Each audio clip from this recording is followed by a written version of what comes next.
கல்விஸ்தானம்னு சொல்லக்கூடிய 4ஆம் இடத்திலே குரு பகவான் இருக்கார். குரு இருக்கிறது நல்லதுதான் அந்த இடத்திலே. அதே நேரத்தில் அந்த 4ஆம் அதிபதியான செவ்வாய் லக்னத்துக்கு 6லே மறைந்திருக்கிறார். அப்ப கல்வி ஸ்தானாதிபதியான 4ஆம் அதிபதி 6ஆம் இடத்திலே மறைஞ்சிருக்கிறான். சரி, மறைந்தாலும் உச்சமாக இருக்கிறான்.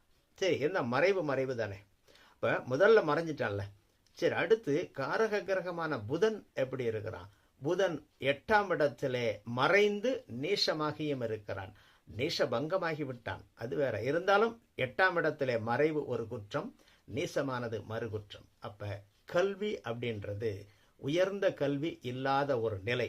அதே நேரத்திலே அந்த புதன் நீசமாகி மறைந்து நீச பங்கமாகி இருக்கிறான். ஆனா அறிவிற் சிறந்தவராக இருப்பார். புதனுடைய காரகமான அறிவு இவருக்கு, அந்த அறிவுத்திறன் இருக்கும், அதீத அறிவுத்திறன் இருக்கும். அதே நேரத்திலே கல்வி ஞானம் இருக்காது, ஏட்டுக்கள்.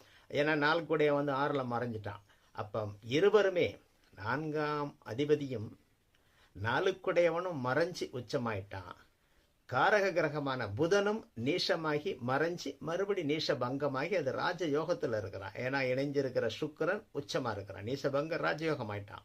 ஆனால் முதல்ல நீசமாயிட்டான். அப்படின்றப்ப ஏட்டுக்கல்வி அப்படின்றது கிடையாது. ஆனால் அனுபவ கல்வி அப்படின்றது உயர்ந்த ஞானம் அறிவு இவருக்கு இருக்கும்.